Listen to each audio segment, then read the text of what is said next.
Jumpa lagi dengan channel Arif Sartono. Belajar yuk.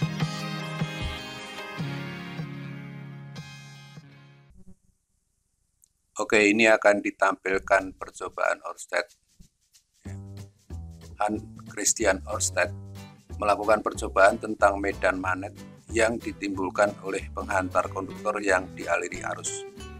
Percobaannya dapat kita lakukan karena cukup menggunakan alat yang sangat sederhana.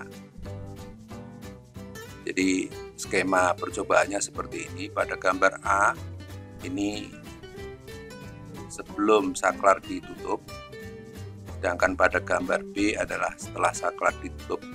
Jadi ketika saklar ditutup, arus akan mengalir pada rangkaian dan ternyata mampu menyimpangkan kompas. Ini adalah percobaan yang dilakukan oleh Oersted. Nah, demi jelasnya ini kira-kira skema percobaannya. Jadi sumber tegangan, kemudian ini saklar, hambatan, kemudian kawat. Nah, ini adalah kompas, kemudian ini lampu. Coba kita, ketika saklar akan ditutup, perhatikan lampu dan jarum kompas. Ya, saya tutup.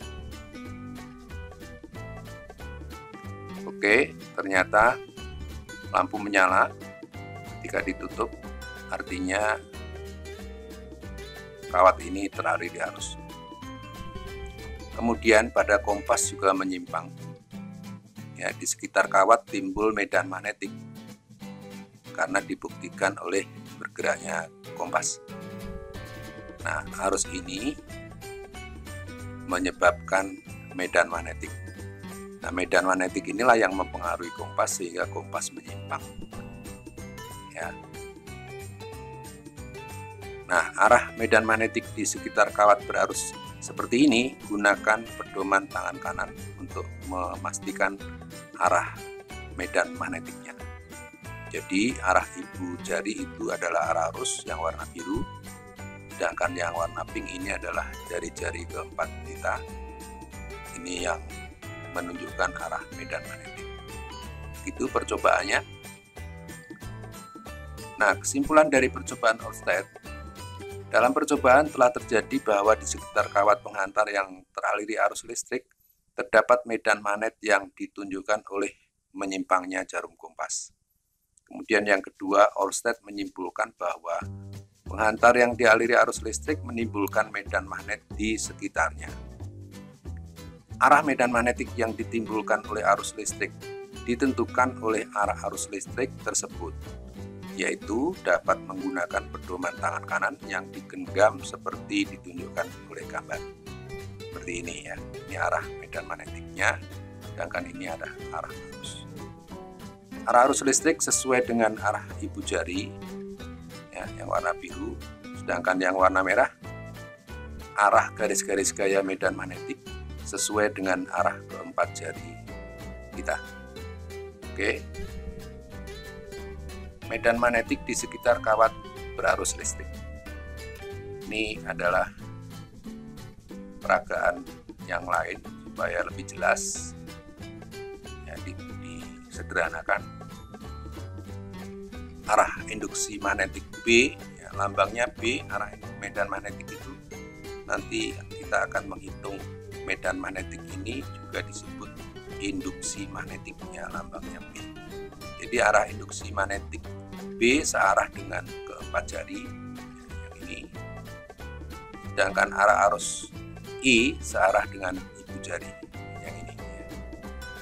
Kemudian induksi magnetik B merupakan besaran vektor. Jadi nanti kalau ditanya kemana arah B di titik sini, ini berarti ke sini, ya. Tegak lurus lingkaran. Kalau pas di sini ya ke sana, pas di sini berarti ke sana, gitu ya. Jadi merupakan besaran vektor. Jadi mengetahui arahnya medan magnetik sangat penting karena nanti kita akan menghitung juga setelah tahu arahnya. Oke, lanjut. Nah, ini diperjelas lagi, ya, menggambar arah medan magnetik di sekitar kawat berarus listrik dalam dua dimensi. tapi ini kaitannya dengan dalam rangka untuk menggambar.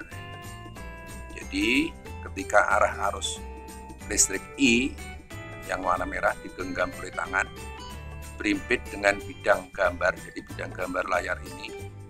Kemudian arah induksi magnetik B di titik P menuju mata titik ya, menuju mata kita yang melihat.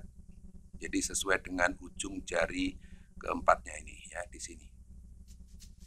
Kemudian sedangkan induksi magnetik B di titik Q meninggalkan mata. Jadi ini kalau perputaran ini animasi ini kalau pas jatuh di sini disilang meninggalkan mata di titik Q, sedangkan di titik P menuju mata. Jadi kalau digambar dalam bidangnya. Kemudian ini ketika arah arus listrik I tegak lurus dengan bidang gambar, kita gambarkan ini ya, judulnya menggambar arah medan magnetik di sekitar kawat berarus listrik dalam 2 dimensi, jadi dalam bidang gambar ini. Jadi ketika arus I digambarkan dengan tanda silang meninggalkan mata, maka seperti ini, maka arah induksi magnetik B di titik P ke bawah. Jadi seperti ini. Oke.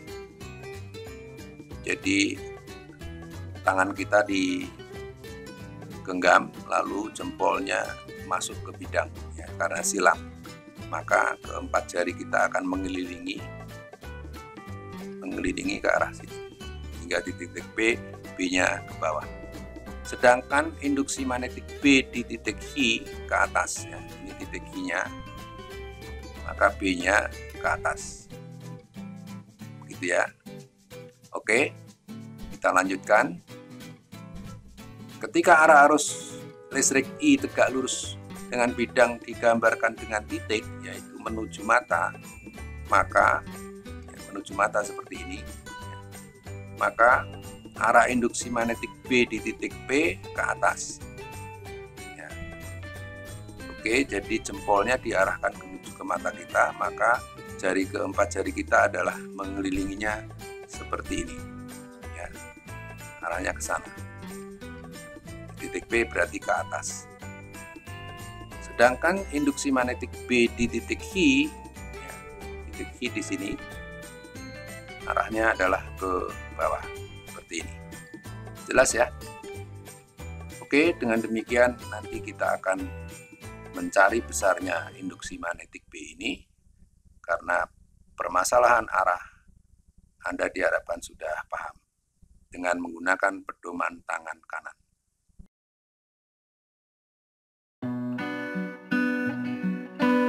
Sekian dari saya, sampai bertemu di video seri berikutnya.